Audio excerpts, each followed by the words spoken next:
Without further ado, I'm going to hand you over to our amazing friend and AwakenHub supporter, Denise McQuaid, all-around superstar and CEO of investment firm GoBeyond. Denise, over to you. Thank you. Thank you. Thank you very much, Sinead, for the warm welcome, and welcome everybody to tonight's event. Thank you to Claire, Mary and Sinead for inviting me to host tonight. As Sinead said, my name is Denise McQuaid. I'm the CEO of a European investment community called GoBeyond, and I'm delighted to be with you all this evening. We have a jam-packed lineup, lots of questions to get through, and those that were pre-submitted, I'll try and make sure I work through as many of them as possible, but please, again, add, as Sinead said, add to the chat if there's anything that I missed. We have a format tonight that is going to run with a fireside chat with a founder and an entrepreneur. Then we will move into breakout rooms. All of the breakout rooms are hosted by somebody who will be able to answer further your investment questions or any questions that you may have that come up from the panel discussion that I will firstly have. Then we'll move into a second fireside chat, and then, as I say, we'll try and get through as many questions as possible that have been pre-submitted. So we have a jam-packed lineup, and thank you all for giving us the time, and I look forward to a great session. I am delighted to welcome Mary McKenna, who is one of the co-founders of GoBeyond, but also an angel investor. Mary co-founded a successful Derry-based online learning company, Learning Pool, in 2006, and exited the company in May 2014 in order to get back up into startup land, and that she has done with passion and conviction since 2014. She is passionate about female founders and has spent a long number of years supporting and investing in female founders both in Ireland and the UK. Mary is one of Syed Business School's University of Oxford Entrepreneur in Residence, an expert advisor to the EU, and co-founder of our community AwakenHub tonight. And delighted to welcome Mary in a very different capacity as opposed to co-founder of AwakenHub. So welcome, Mary, delighted to have you. One of the investments that Mary has made has been into a company called It's Elemental. I have one of its co-founders here with us, Jennifer Neff, is with us tonight.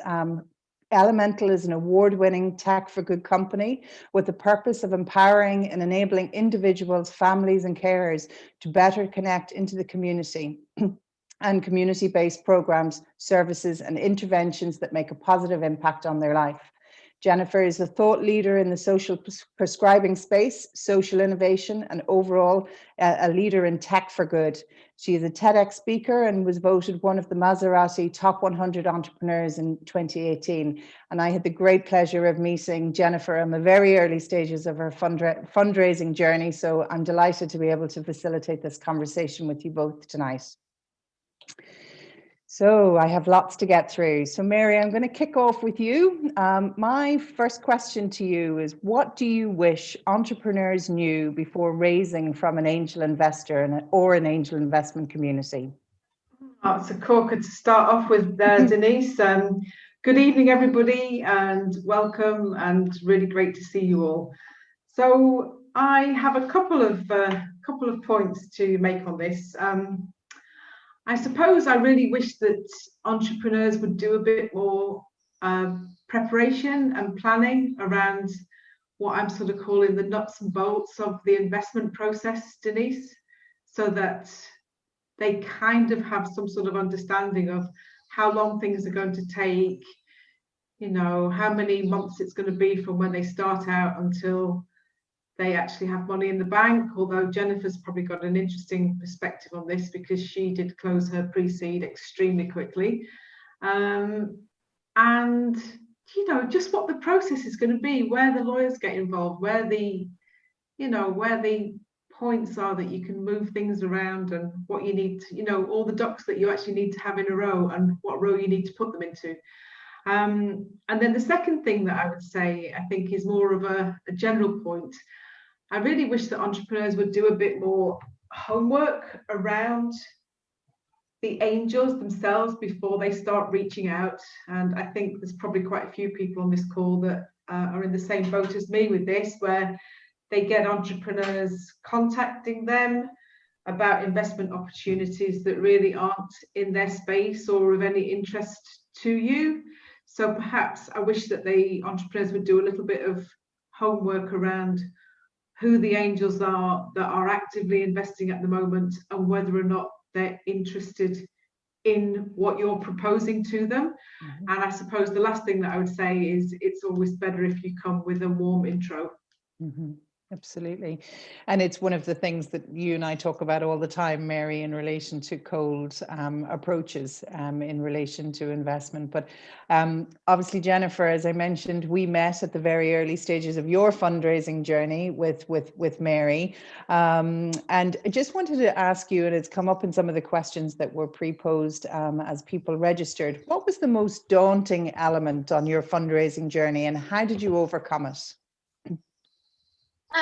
I think one of the most daunting things was that, you know, you do have to, they talk about kissing a lot of frogs, you know, you do have to kind of experience a bit of rejection, and it's tough because you've worked on something for so long and you think that it's so brilliant, and you think that when you tell people about it that they're automatically going to think this is amazing because they're going to get as excited as you are. So I think it was realizing that, and then I suppose we naively thought that locally, you know, here in Northern Ireland, that, you know, they would want to invest in companies here.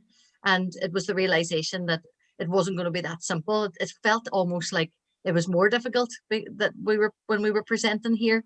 Mm-hmm. So, and then it was realizing then that we needed to go further afield. And of course, Mary, having the connections that she had, was able to introduce us to the right people then. So it cut down the time that was wasted. There is a lot of time involved in it in terms of getting your decks ready and getting everything organized and, you know, the follow-up and things like that. But it's, you know, it does take a good bit of effort, but it's it's realizing that you're not going to instantly wow people, and it does take a bit of work, but it really does help when someone like Mary is able to take you straight to people who understand what you're doing. Now, they don't understand the nuts and bolts and how it works, but they understand the general vision of what you're trying to do. And I think that ultimately helped us really do a speedy, quick investment. Yeah, fantastic. I have a funny little anecdote about the day that we went in to meet the Clearly So team. After we came out of the building, I called across the road to have a coffee with somebody in London, and the guy that I was meeting said to me, "Oh, what have you been doing today?" I said, "I've been in at Clearly So, taking a group of founders in to go and pitch." And he said to me, "How long have you been on the list waiting to do that?" And I said, "Oh, about 3 weeks." And he said, "Oh, I've been on their list about 12 months. How did you get to the top of the list?" And I said, "Well, because I know the chief exec." Yeah. And the connections in this journey is so important, and continuing to build out your network as you're fundraising is obviously key in building those relationships. But Mary, from your perspective, what is the right time for a business to start that journey that yourself and Jennifer embarked on? What is the trigger that would enable them to be attractive and hopefully get to that top of that list to do that pitch? So this is one of those how long is a piece of string questions, Denise, to which the answer is it depends. So I suppose there isn't really a right answer to this, and indeed there are many people on this call that can probably answer this question better than I can. But I would say it is probably around the point where you have qualified the opportunity and you have identified some customers who are going to pay you. That's probably the time that you should think about raising money. I will add to that, though, that there are some founders and some businesses who should never raise. They just shouldn't do that. You know, Learning Pool is a great example of that. In the early days, we bootstrapped the business. It was a software as a service business. It didn't really require a lot of money to set it up. And, you know, why on earth would a founder part with equity if they don't need to? There are other businesses which really shouldn't be raising until they've exhausted every single grant that they can get their hands onto. You know, something like a pharma product or something that is in the biospace or whatever, where there's tons of European money out there in terms of grants. They should exhaust every single grant before they start raising. And yeah, and I suppose everybody else is just in a bit of a mix of the three of those things. Absolutely.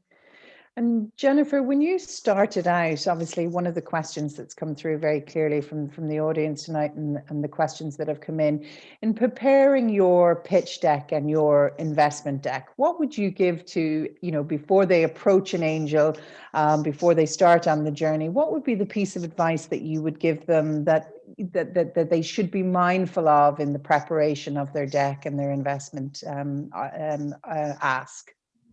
I think it's understanding the problem, first of all, or the challenge that you're addressing, and making that really, really simple, because you're going to have people in the pitch panel or the angel panel who really don't necessarily get the detail around what you're doing. But if they get the wider thing, that the problem that you're trying to solve, that's really, really important. So for ours, it was around increasing health inequalities, and there was the rise in obesity and the rise in kind of debt and welfare advice, and the impact that all of that was having on people's health and well-being. And most people, they get that, they understand it. They mightn't have direct contact with it or understand why it's so prevalent in socially deprived areas, but they'll know a bit about it. And that was the great thing about going to Clearly So. They were social impact investors, so they were going to get it no matter what. Coming with some customers as well, like Mary said, it's really good to have paid customers, and it just validates that people are going to pay for it. It shows that already that commissioning has happened, and it just gives you that bit of traction that you need.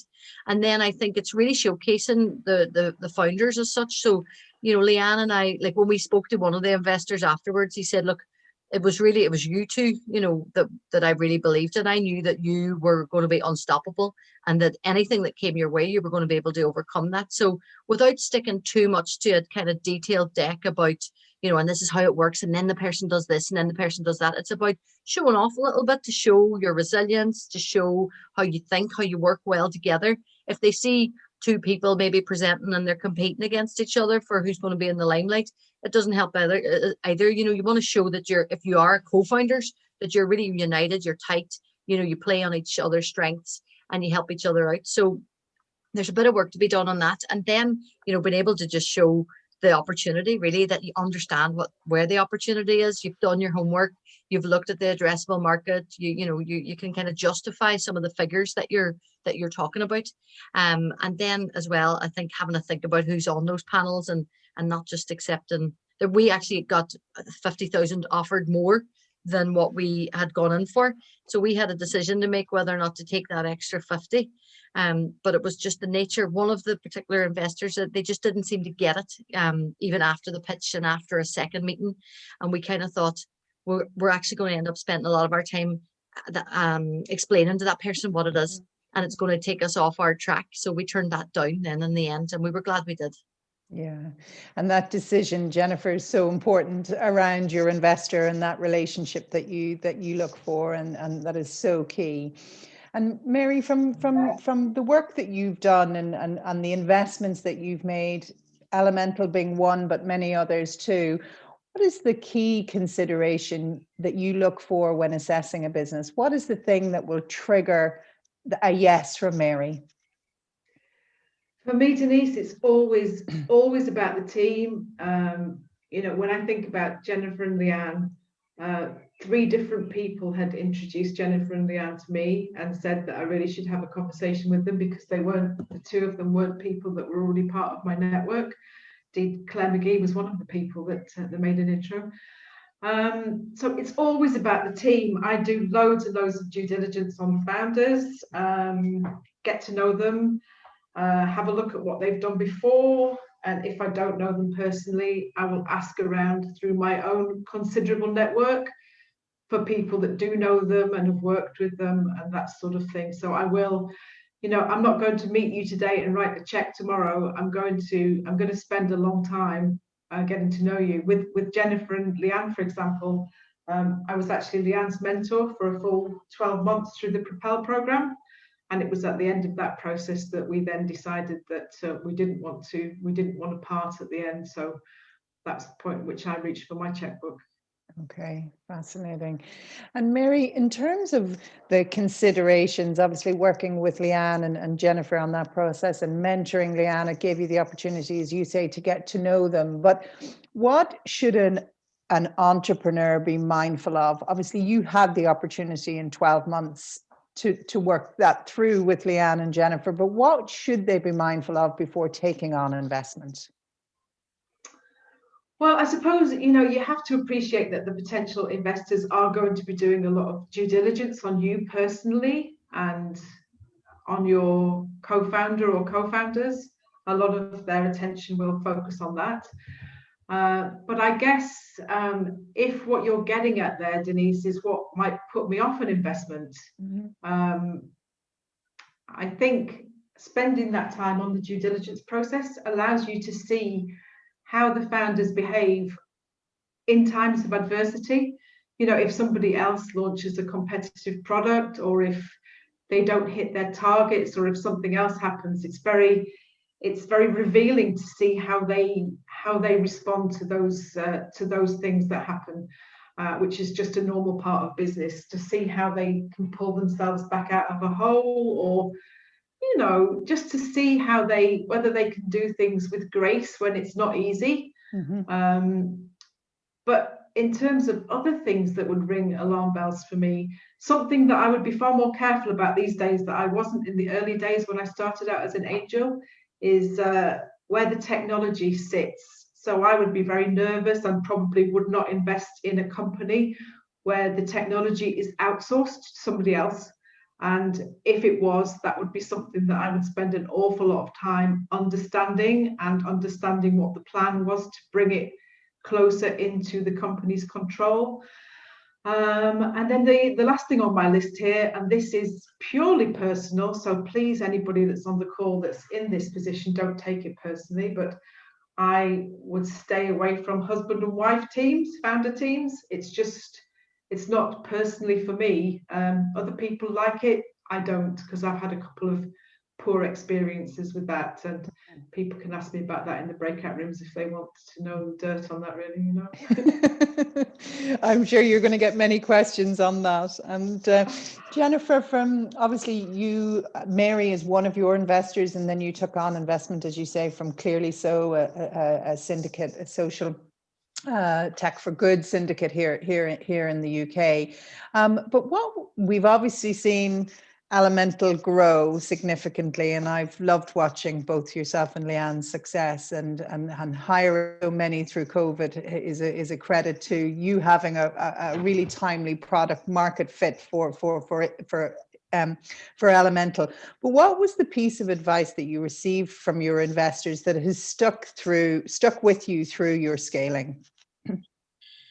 Yeah, I think there's one bit that we probably didn't get from the investors. So we gave a bit of sweat equity away at the start, and I remember we were even considering it to giving some shares to someone who hadn't even asked, and I still can't believe it now. We were like, well, we give them, and then we realized we were like, why are we giving anybody anything? This, it has to be earned, paid for, or whatever. And Mary was the first person to put her own money into Elemental, which always stays with me. That Mary was putting in her hand in her own pocket and putting the money in.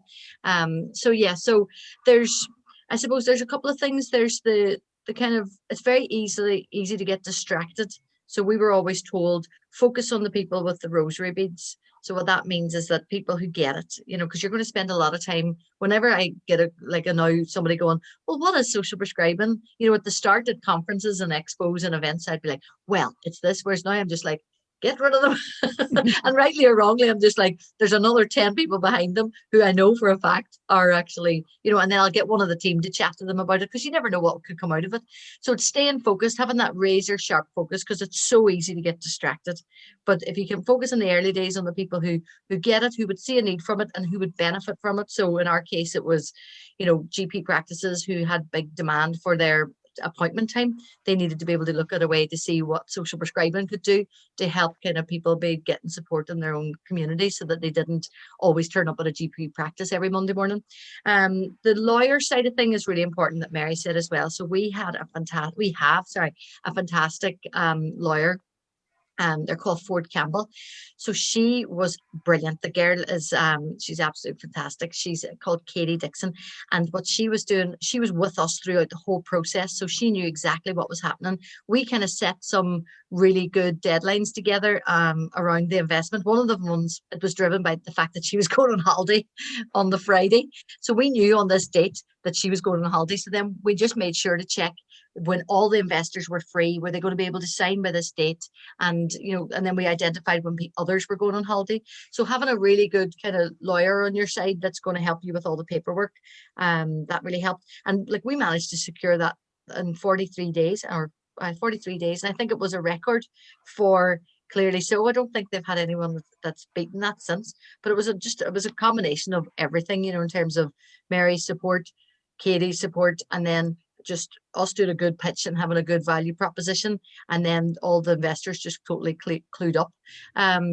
The other thing, I suppose, is you always don't know how much to go for. So we went for, it was 300,000 that we went for.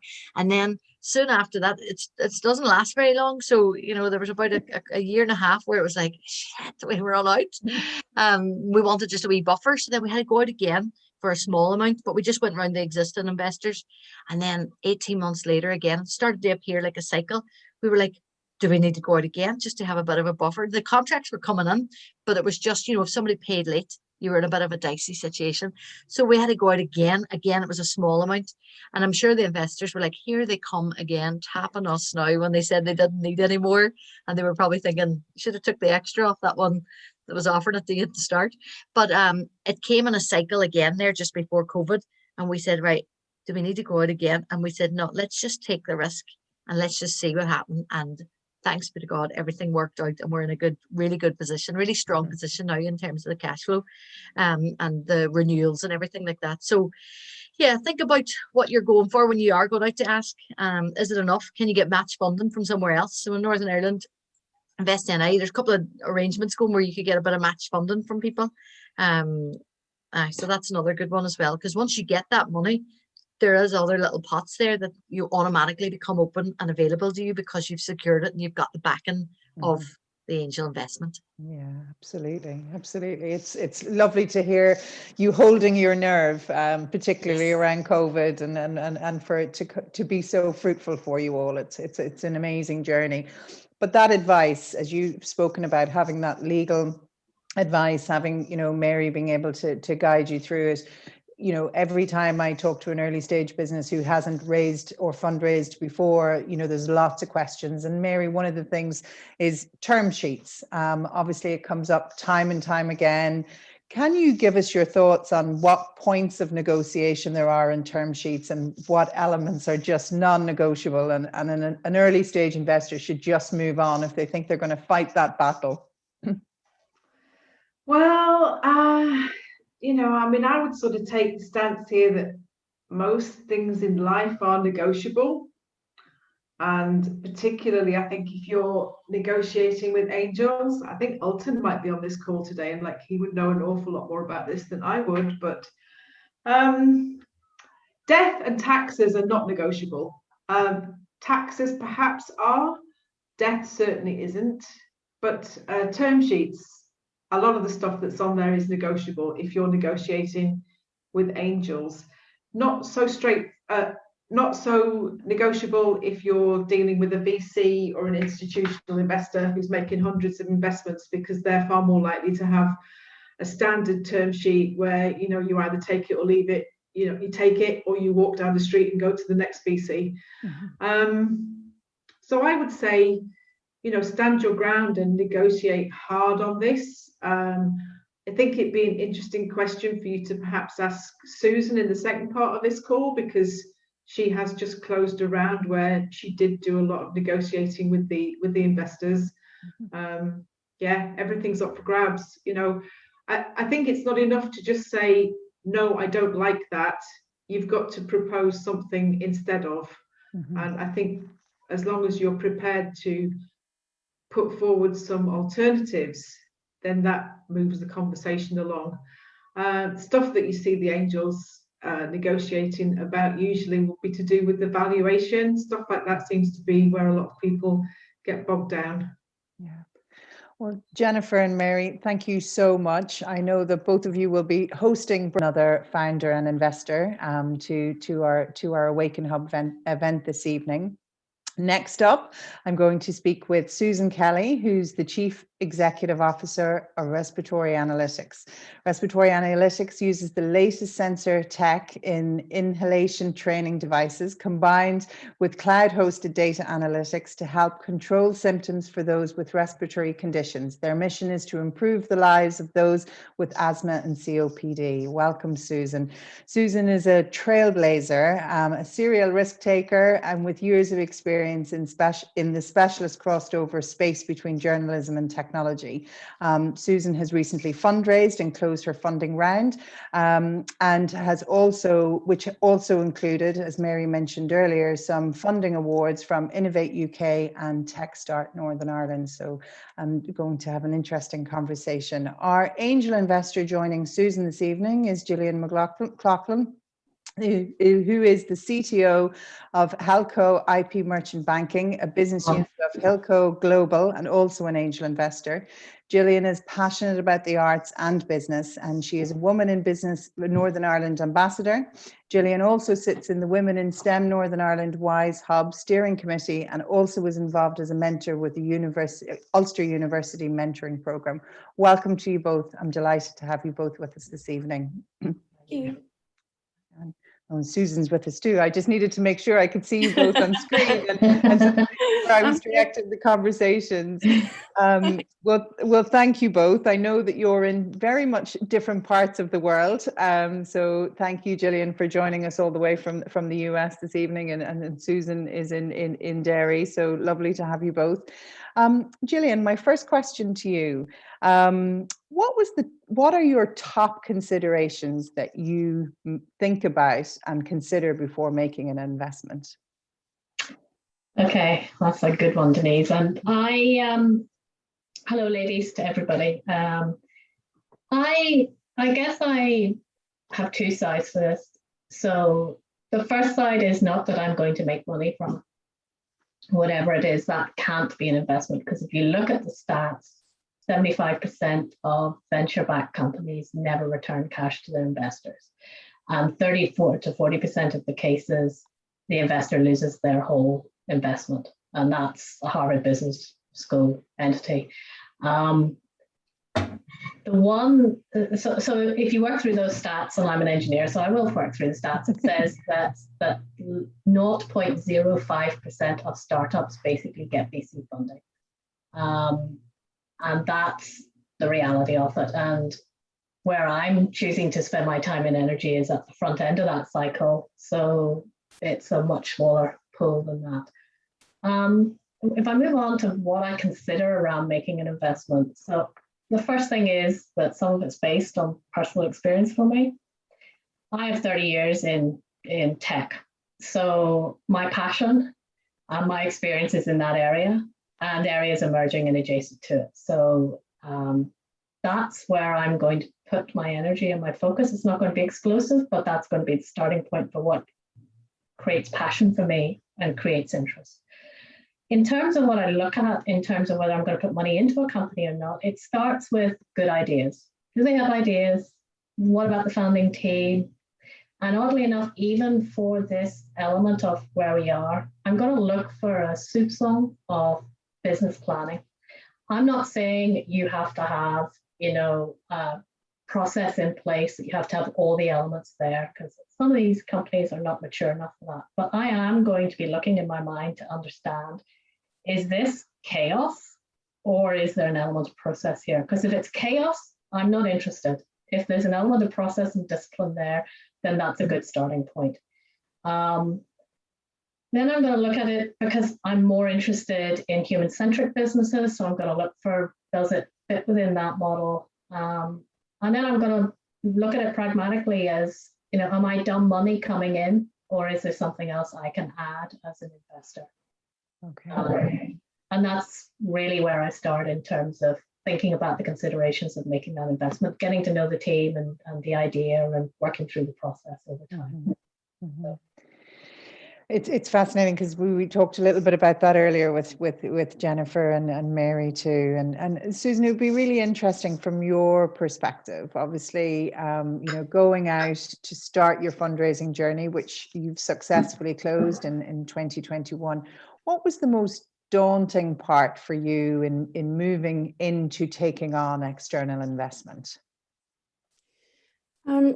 I think there were a few aspects, and hi everybody, and thanks for asking me, everyone. I suppose for me, one of the most daunting things was kind of figuring out and being clear about the impact it would and could have on the business, and also the preparation around it, being very clear. Some of the points that Mary made about, doing your homework, and Jennifer also made them, about understanding the whole process, because the process is complex.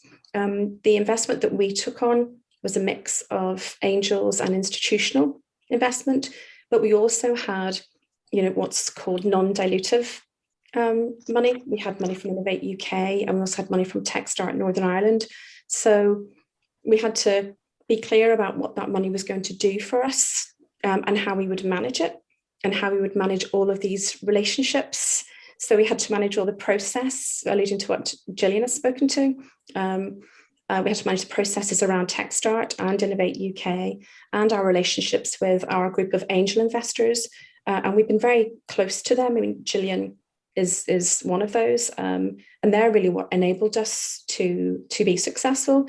We only formed the company on it's November 2019, and we'd had our first very informal investor discussion in February 2020, but it took until January of 21 to actually get that money into the bank. Mm-hmm. So just understanding exactly, what you're taking on when you start that journey for investment, because it can be quite complex, and you need to be able to juggle and balance all of those relationships and processes and challenges, and the terminology, understand your cap tables, term sheets, all those things.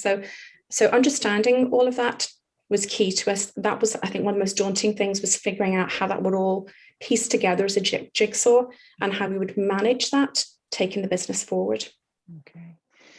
It's interesting. The dynamics are so important, and the relationships that you build with your investors are so important. And Gillian, from your perspective in the investments that you've made in building your portfolio, what is the key feature that you look for in the team before you will make that investment?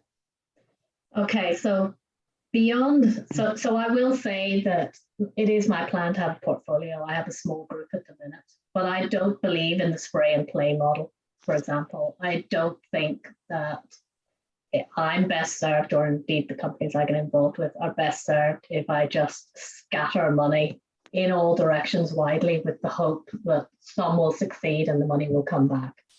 So from that perspective, yes, it's a good question. I do think the team itself is a key element.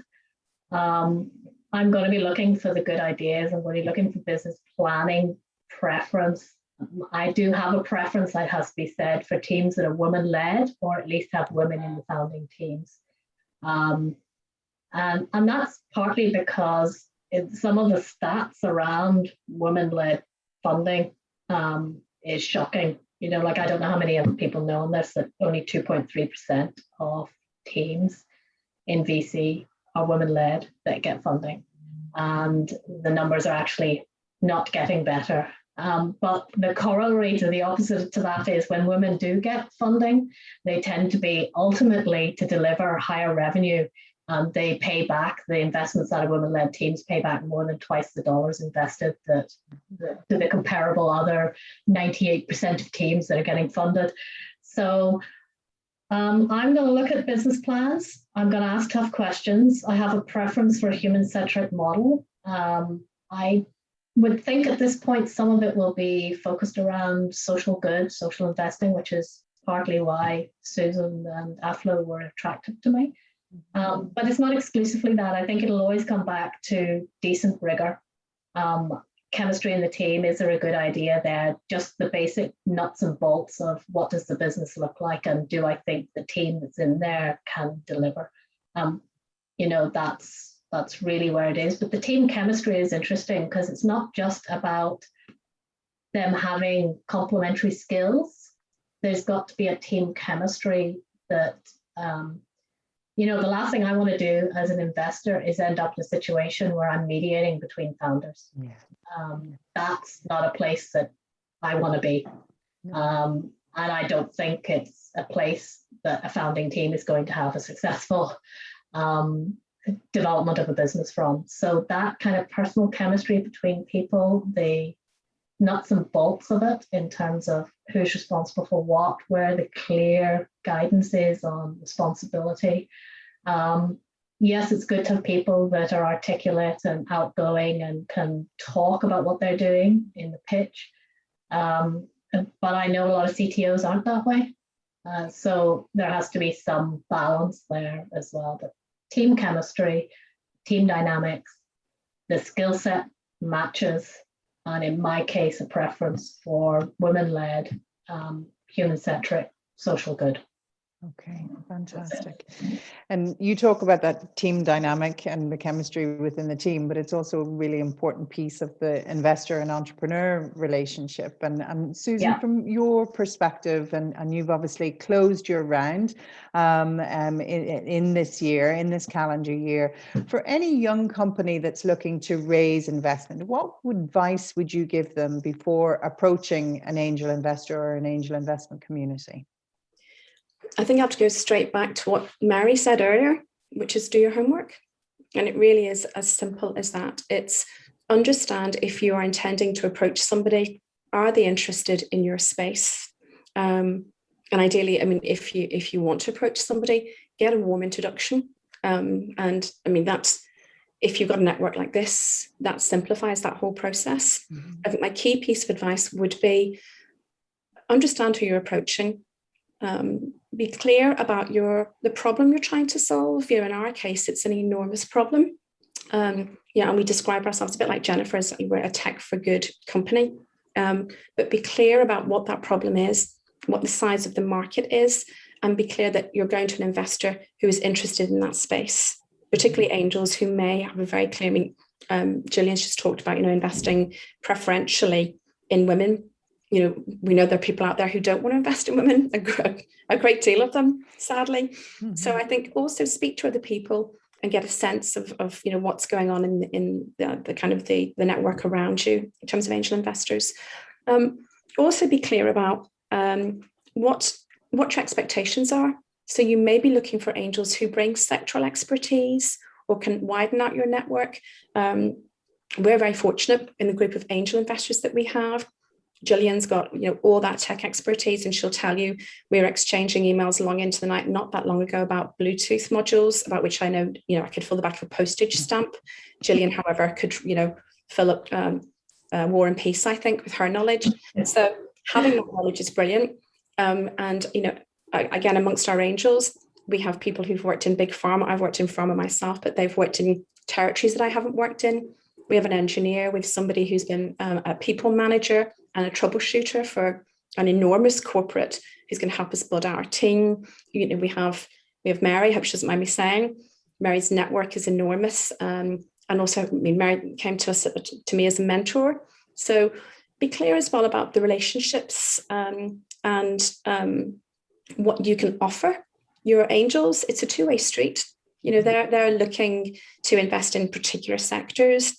Gillian's talked about, the sort of the tech for good aspect as well. So be clear about that. And also be clear about, what the environment is. So SEIS, make sure that you understand, how you can, what your offering is to angel investors and that you're prepared for that. Also go and make sure that you're ready for due diligence and data rooms.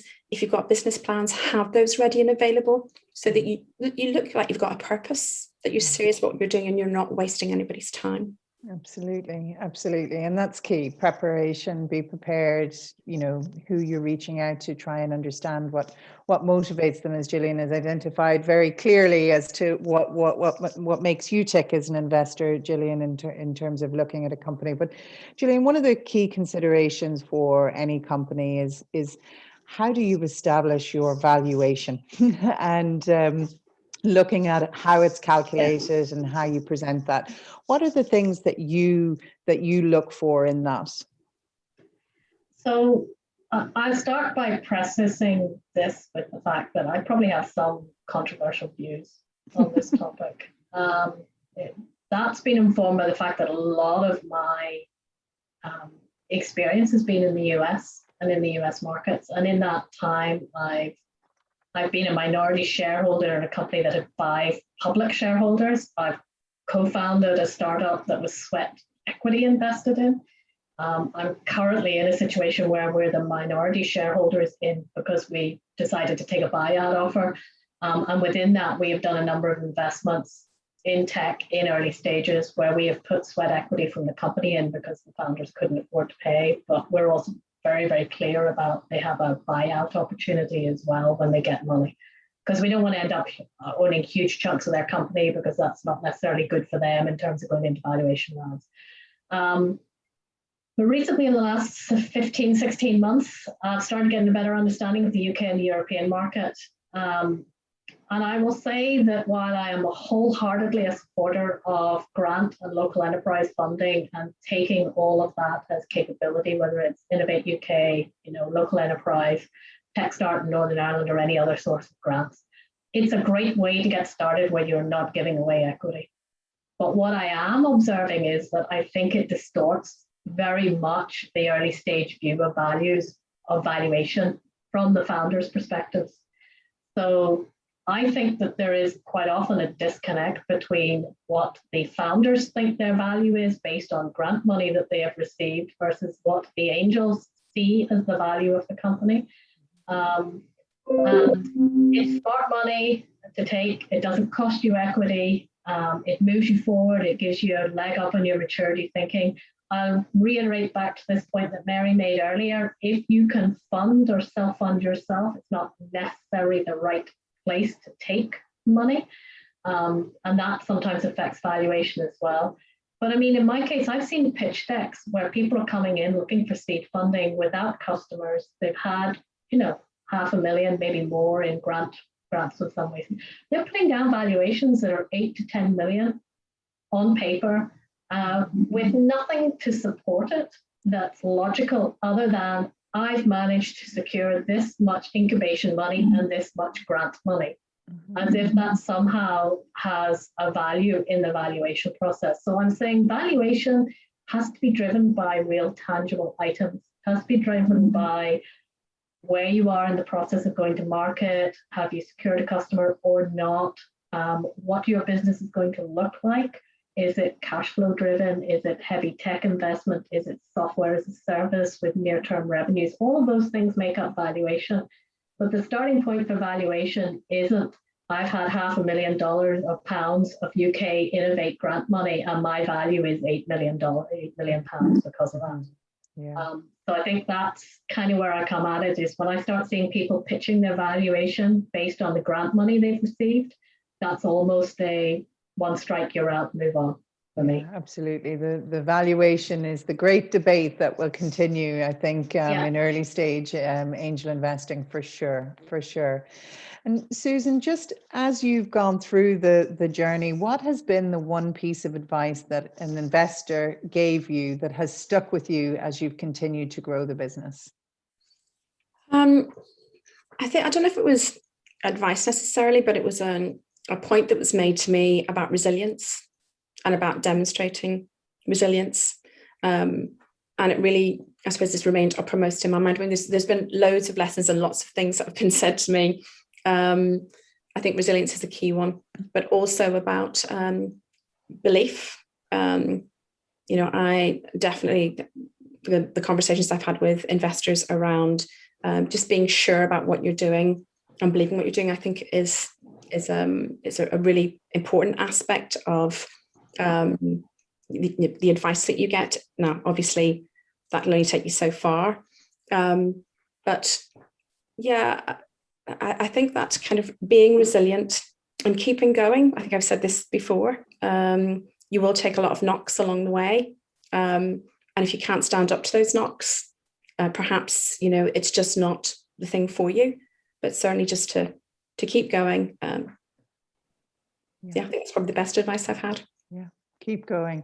I'm going to invite Jennifer and Mary back also to join Gillian and Susan. I have some questions that were sent in when people registered, so I'm going to try and get through a few of those.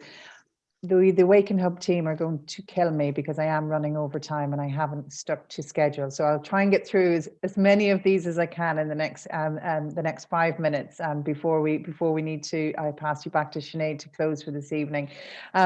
So just really interestingly, from I suppose Mary and Gillian, from your perspective, from the number one top tip that you would give a founder that is totally clueless about investment, where would you have them start?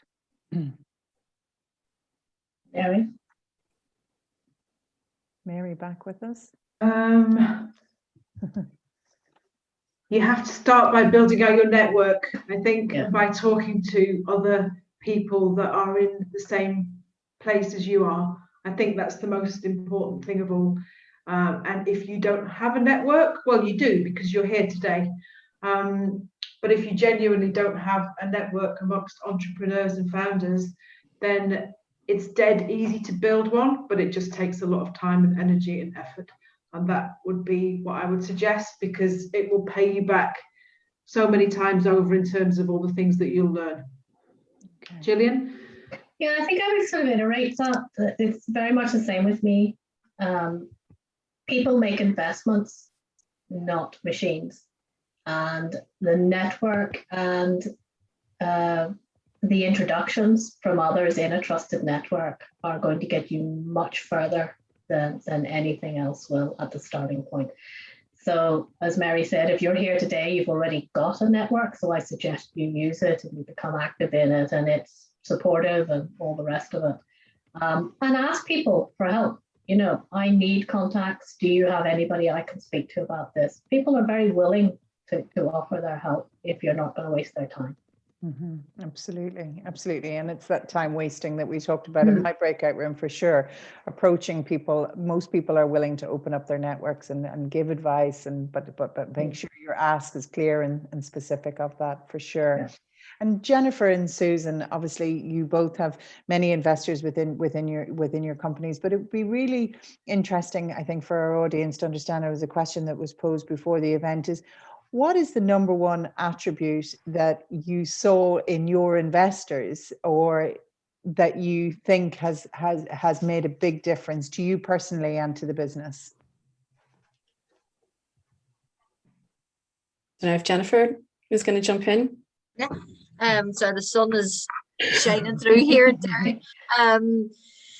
Yeah, I think I suppose for us, there's often different difficult conversations to be had in business. Some you're comfortable having, some you're not. I think at the early stage, you just want to, I suppose you're wanting to be kind of respectful to everyone, and you kind of take some criticism on the chin, and you're like, oh, that's fine. But then, a few months later, you're like, did that really happen? Did we put up with that? That was a disgrace. That they should never have got away with that.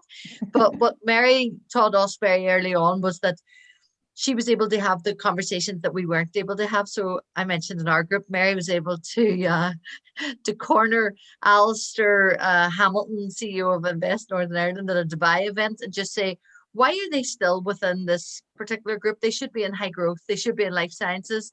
And that small little thing, that little conversation was done very respectfully. He's mad about Mary. But she said it in a way that was like, come on, Alistair, what's happening here? And that's just one of many things. But that one thing changed everything for us, because we had been kind of not laughed at across the table. But when we talked about our projections, we'd been snarfed at, is the way I always describe it. It was like they kind of laughed at us, and it was a bit insulting at the time, because we were full of passion and energy. And yes, we maybe had overestimated what we were going to bring in, but it's not to laugh at somebody and do that. But Mary then was able to say, get them up to Belfast. We got up to Belfast then, and everything changed. Honestly, everything changed. So, but we wouldn't have been able to have done that, because we just wouldn't have been able to do it. We didn't carry much weight, but Mary did, not physical weight, but persuasive weight. So so I think you need to look at someone who's in your corner. Then, like Gillian said, look at, you know, others that have skills as well in other areas. So, you know, and then look at the people who will just let you get on with it too, because you need those people too to just let you crack on with it. Yeah, absolutely. And Susan, from your perspective? I think it's about confidence. When you're starting off, as Jennifer said, you've got to have a fairly high degree of swagger. You're believing in what you're doing, and if you don't, well, you shouldn't be doing it. But convincing everybody else, as Jennifer says, there's been a few times when I have been across the table and I've seen people kind of look as if to say, oh, I'm not sure I believe that, and I've maybe faltered for a second. And you're relying, as Jennifer says, with people in your corner. You know, so I know that I can go back to Gillian or Mary or one of our other angel investors. And you're not necessarily licking your wounds, but if you have an experience that just isn't, somebody's giving you a little knock, they're in your corner, they're behind you, they've got your back, and they'll be opening doors occasionally. I'll have not an investor I would name at the moment, but certainly I've had investors who've gone and had little conversations quietly, diplomatically, maybe not so diplomatically, but also help to get us, where we need to be. So that level of power that you just don't have when you're starting out, you don't have that network. You're slowly building your credibility. Good investors are just fortifying that and building it around you. So I think that's really invaluable. Yeah, fantastic.